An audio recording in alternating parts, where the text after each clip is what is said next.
Today, we're going to look at finding an unknown value by adding up using a number line.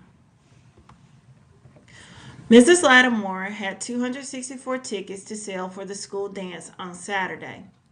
She sold some of the tickets on Friday. She now has 176 tickets. How many tickets did Mrs. Lattimore sell on Friday? When I think of a word problem or story problem, I remember that I can make a movie in my head. In the problem about Mrs. Lattimore and the tickets, I imagine Mrs. Lattimore selling tickets.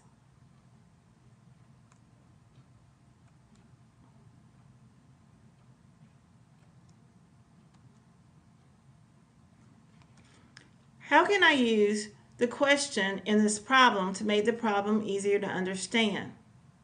I can use the question in this word problem to make the problem easier by rewriting the question as a fill-in-the-blank sentence. So how many tickets did Mrs. Lattimore sell on Friday can be rewritten as a fill-in-the-blank sentence. Who am I talking about?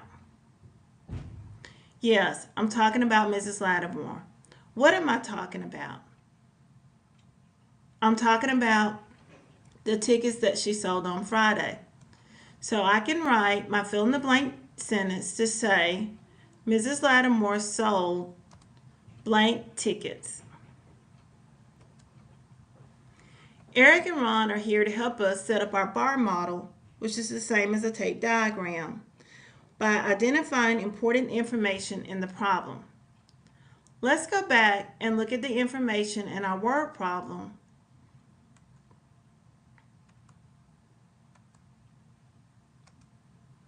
How many tickets did Mrs. Lattimore have to sell? Yes, she had 264 tickets to sell. How many tickets did she sell on Friday?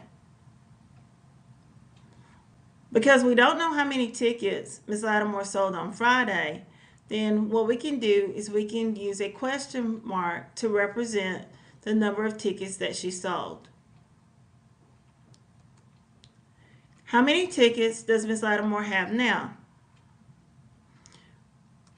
Mrs. Lattimore has 176 tickets.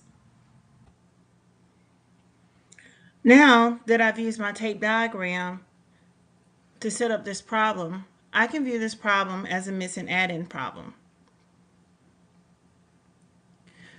Because I'm thinking of this problem as a missing add-in problem, what number sentence can we write to represent the problem? I can write 176 plus blank or question mark equals 264. And because I've written this as a missing add-in problem, I can use my number line to add up to find the difference between 176 and 264. When I place my numbers on my number line, I want to place 176 to the left on my number line, and I want to place 264 to the right on my number line. When I use my number line, I want to think about adding up to get to a friendly number or a benchmark number. So when I think about the number 176, I want to think about the next friendly number. The next friendly number happens to be the next 10. So in my mind, I want to think about how many ones do I need to add to 176 to get to 180, which is the next 10. So there are 4 ones that I would add to 176 to get to 180. Now that I'm at my next 10, which is 180, I want to think about what would be my next friendly number. I could add 10 more to get to 190, but I think it may be easier for me to get to my next 100. My next 100 would be 200. So I want to find out how many 10s do I need to add to 180 to get to 200. Yes, I need to add 2 10s or 20 to the number 180, and then that gets me to the number 200. Now I'm at the number 200. I want to find out how many more do I need to add to get to the number 264? So what number can I add to 200 to get to 264? Because 200 is a friendly number, it's easy for me to see that I can add 64 to 200, and that gets me to 264. Now that I have found the distance or the difference between 176 and 264, I can answer my problem. How many tickets did Mrs. Lattimore sell on Friday? By adding up all of my add-ins. So I want to add 4 plus 20 plus 64 equals. Now, because I'm adding, I still want to remember my strategies that I've been using in class. And I know that I can add up by breaking both numbers apart, or all of the numbers apart, by place value, or I can add up in chunks. And I realize that it is easy for me to add 20 to the number 64. So I know that 64 plus 20 is 84, plus 4 more is 88. So I know that 4 plus 20 plus 64 is 88. I have to remember that I have to finish my fill in the blank sentence. So I know that my sentence was Mrs. Lattimore sold 88 tickets on Friday. Let's look at another problem. There were some books in the Media Center this summer. Mrs. Freitag ordered 238 more books once school started. Now there are 632 books in the Media Center. How many books were in the Media Center this summer? How can I use the question to make the problem easier to understand? I know that I can rewrite the question, how many books were in the Media Center this summer, as a fill-in-the-blank sentence. My fill-in-the-blank sentence would be, there were blank books in the Media Center this summer. Eric and Ron are back to help us set up our bar model and identify the important information in the problem. How many books were in the Media Center this summer? Well, my problem says there were some books in the Media Center this summer, and because I don't know how many books there were, I can use a question mark to represent that number. I also know that Mrs. Freitag ordered some books once school started. How many books did Mrs. Freitag order once school started? Yes, Mrs. Freitag ordered 238 more books when school started. Now there are 632 books in the Media Center.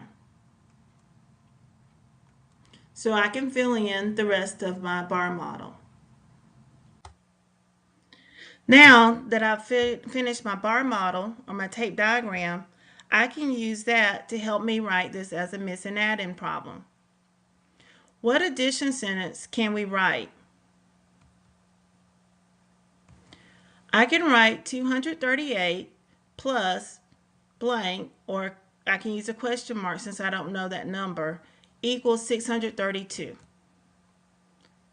Now that I have written this as a miss and add-in problem, I can use a number line to add up to find the difference between 238 and 632. When I place my numbers on my number line, I want to place 238 to the left on my number line, and I want to place 632 to the right on my number line. As I begin to add up, I want to think about getting to a friendly number. And I know that it's easy for me to add 2 to 238 to get to 240. So how many ones do I need to add to 238 to get to 240? 2. So 238 plus 2 equals 240. Now as I think about 240, I want to think about what would be my next jump, or how many can I add to 240 to get to my next friendly number. I can continue to add by 10, and that would get me to the next 10, or I can go ahead and get to my next 100 because I know I've got to go all the way to 632. So I'm going to think about how many 10s do I need to add to 240 to get to 300. I know that I can add 6 10s or 60 to the number 240, and that will get me to the next 100, which is 300. Now that I'm at 300, I want to think about how many do I need to add to 300 to get to 632.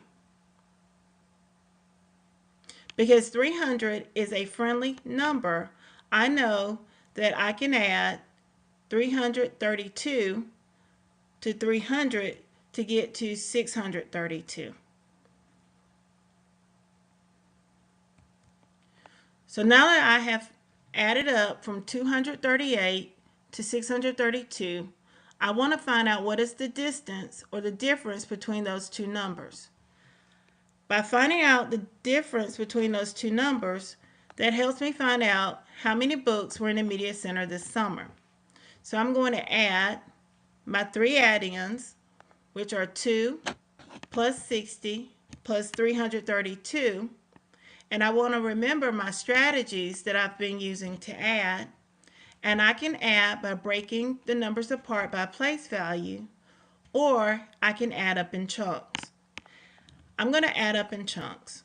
I know that I have 332, and if I add 60 to 332, that gets me 392, plus 2 more will be 394. I must remember that I must answer my fill-in-the-blank sentence, and there were 394 books in the Media Center this summer.